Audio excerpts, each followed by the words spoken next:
Hey there. Have you ever caught yourself saying things like, things were better back in my day? Well, buckle up, Buttercup, because we're about to take a journey through time that might just change your mind.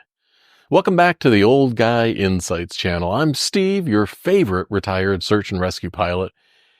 You know, folks often talk about how great America used to be, painting a picture of a simpler, better time. But let me tell you, those memories aren't always as rosy as they might seem. Now, I'm making these videos for my granddaughter.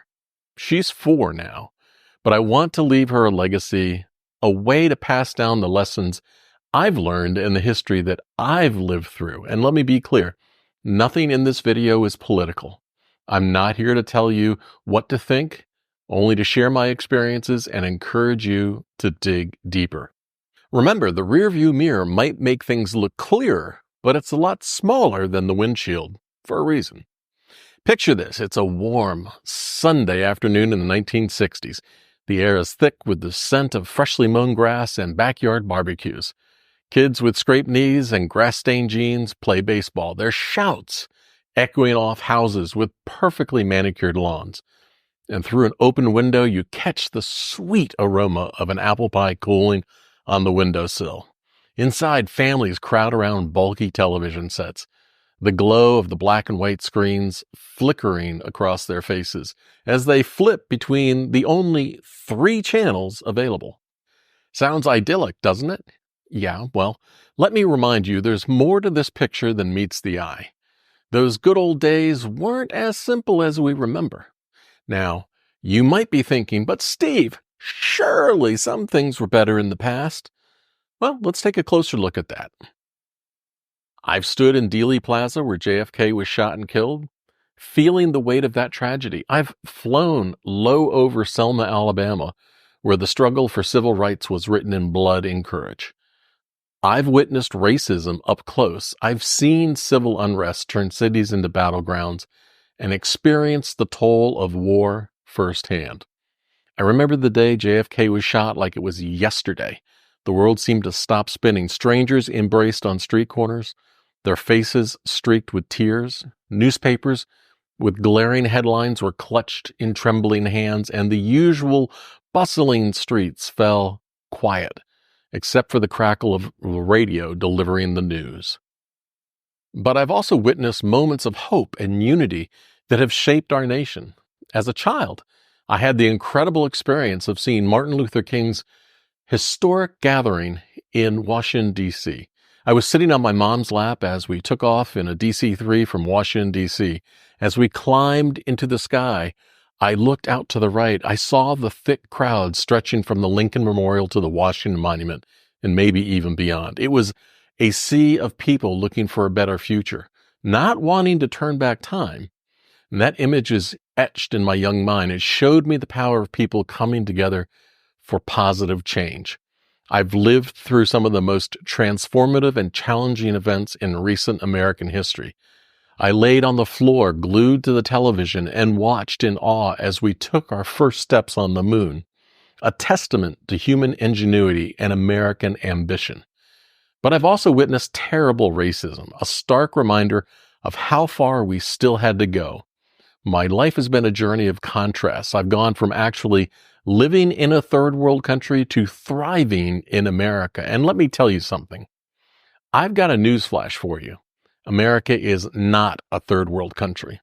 Despite our challenges, despite the work we still need to do, we are a nation of incredible opportunity and progress. I've seen both sides, and I can tell you, we have it pretty damn good here. But my experiences aren't limited to just America. I've traveled the world. I've witnessed many situations and people. I've had the luxury of living in England and being part of a different culture. And you know what? One thing has been constant throughout all these experiences: the world's admiration for the path forward we were blazing. No matter where I went, people looked to America as a beacon of progress and innovation. They didn't admire us for clinging to the past, but for our relentless push into the future. In all my travels and experiences, I've witnessed firsthand that there is more power in being loved than feared. This is true for individuals and it's true for nations. The respect and admiration America earned wasn't through intimidation or force, but through our ideals and innovation and our willingness to help others. Now, don't get me wrong. There were good things about those times, but there are also challenges we often forget when we look back with rose-colored glasses. And remember those closed stores on Sundays? It was great for family time, sure, but what if you ran out of milk or needed medicine? You were just out of luck. And those 3 TV channels that we had? Well, I hope you liked what they were showing because there was no streaming or turning back and watching it again. Let me tell you about the time my father and I pushed our car into a gas station during the 1973 oil crisis. The lines at gas stations snaked for blocks, a sea of hot, idling cars stretching as far as the eye could see. The air shimmered with heat and exhaust fumes. Tempers flared under the merciless sun. Horns honked in frustration, and you could feel the tension thick in the air like a rubber band stretching to its breaking point. We've been waiting in the line for hours, inching forward. Just as we got to the pump, the attendant put up that cardboard sign, "Sorry, no gas." Frustration and helplessness I felt that day, it's something I'll never forget. At the time, the average price of unleaded gasoline was about 53 cents per gallon, which, when adjusted for inflation, is roughly $3.20 per gallon in today's dollars. But gas prices today average around $3.37 per gallon, meaning that while gas is more expensive in nominal terms, it's dramatically cheaper than it was back then when you consider how much more fuel efficient our cars have become. Back in 1973-74, the average car got 13 miles per gallon, which made driving expensive even with cheaper gas. Today, the average fuel efficiency is around 25 miles per gallon, and many vehicles, particularly hybrids and electric cars, get even better mileage. So if you were driving a typical car in 1974, it would have cost you about $8.16 to drive 200 miles, and adjusted for inflation, that's about $50 in today's money. Now, with modern fuel efficiency, those same 200 miles would cost you about $27, a significant saving thanks to advances in technology. And these days, I own an electric car that costs less than a few bucks to make the same trip. That's when I charge at home. And that is what I call progress. But here's the thing. Amid all these challenges, America was changing. We were growing, learning, and yes, sometimes stumbling, but we were moving forward. I saw it firsthand as a child of a U.S. government representative living in Africa in a war zone. The constant threat of violence, the sound of gunfire in the distance, the explosion of the house next door. These were part of my daily life, but I also saw something remarkable. I watched our government reach out to help other nations through programs like the Peace Corps and USAID. Even in the most challenging circumstances, we were there. America was admired not because we were trying to hold on to the past, but because we were charging forward, making life better, investing in new technologies, and finding solutions to problems, even in the face of adversity and danger. So let's talk about how far we've come in terms of just women's rights. Back in 1960, the world was a very different place for women. It's hard to believe now, but there was a time when women had to ask their husbands for permission to do things we take for granted today. For example, picture a young woman in the 1960s standing in a bank being told she needs her husband's signature to open a bank account. Her face flushes with frustration and embarrassment. Now fast forward to today, where that same woman, now gray-haired but standing tall, watches her granddaughter confidently sign for her first business loan, no male cosigner required. It wasn't until the Equal Credit Opportunity Act of 1974 that women could get a credit card or take out a loan in their own name without a male cosigner. We've seen huge strides in the workplace rights, educational opportunities, and reproductive rights. The Equal Pay Act of 1963, Title IX in 1972, Roe v. Wade 73, these were all landmark moments that reshaped what it meant to be a woman in America. And let's not get hung up about That's when abortion came to America. The history of abortion goes back to colonial times, but that's a different video. These changes represent a seismic shift in women's rights and autonomy. Women today can make their own financial decisions, pursue any career they choose, and have control over their own bodies and futures without needing a man's permission. Kind of. But it's important to remember that these rights weren't just handed over. They were fought for by countless women and men who believed in equality. And while we've made incredible progress, there's still work to be done to ensure true equality for all. So while the 1960s had their charm, it's clear that we've made some pretty impressive strides. Since then, the question isn't whether things were better back then, but how we can make things even better moving forward. Now let's pause for a moment and really think about what it means when people say they want to go back to a different time. It's a nice idea, isn't it? Going back to when things seemed simpler, when the world felt a little less chaotic. But here's the million-dollar question. If we truly want to go back in time, which rights are we willing to eliminate? Are we willing to tell women they can't open a bank account anymore without their husband's permission? Are we ready to resegregate our schools and neighborhoods? Do we want to go back to a time when same-sex couples couldn't marry or even be open about being in a relationship? Now, if your answer is no to any of those, then we need to ask ourselves, are we really talking about going back, or are we actually talking about moving forward? You see, when most people say they want to go back, what they really mean is they want the good parts of the past combined with the freedoms and progress we enjoy today. They want the sense of community from the 1950s, but with the civil rights of 2023. They want the job security of the 1960s, but with the technology of today.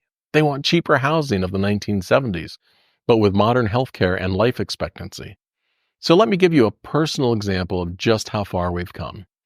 In my lifetime, I've gone from listening to a transistor radio and watching 3 black and white TV channels to seeing a man land on the moon, carrying a computer in my pocket, and driving an electric car that cost me just $20 a month to run. Can you imagine telling someone in the 1960s that would be possible? They'd think you were freaking nuts. It would be science fiction, but that's not going back. That's moving forward. What we're really longing for isn't the past, but a better future. We want progress without losing our values. We want innovation without losing our sense of community. We want equality without losing our individual identities. So instead of trying to recreate the past that never fully existed, why don't we focus on building a future that takes the best of what we were and it combines it with the best of what we can be?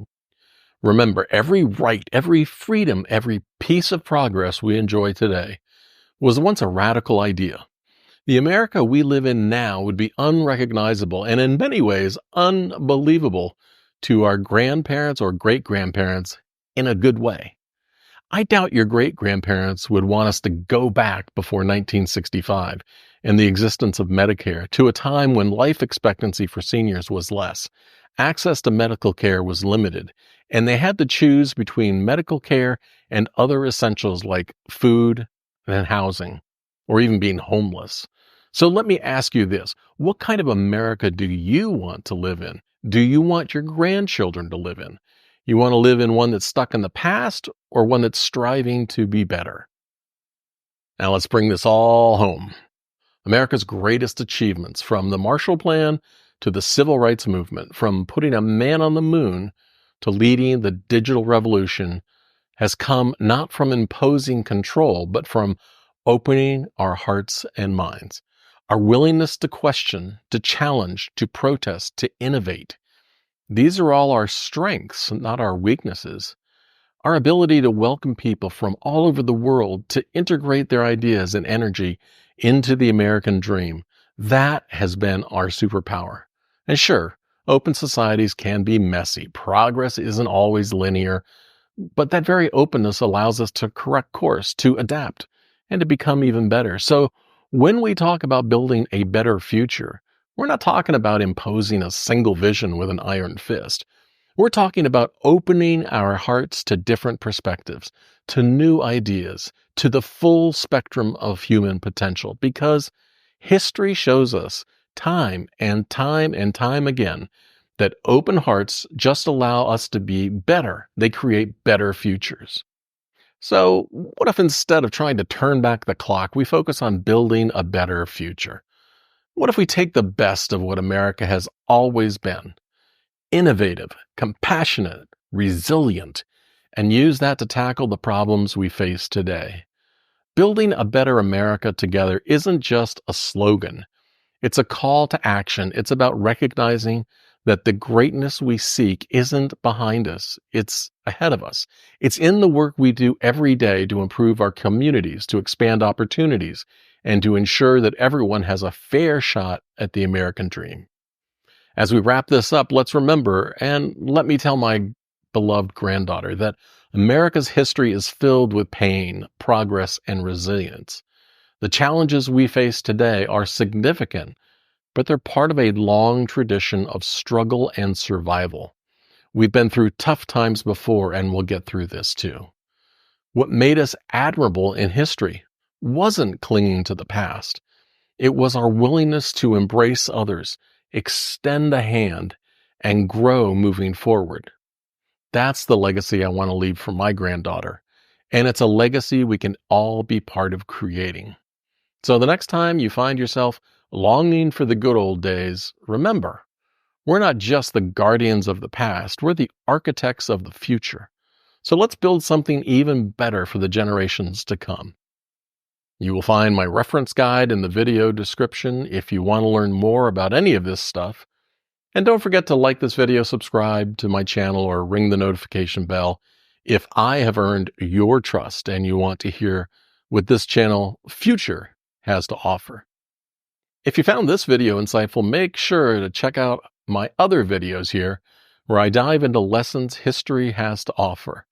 And as I always say at air traffic control, when I departed, see ya!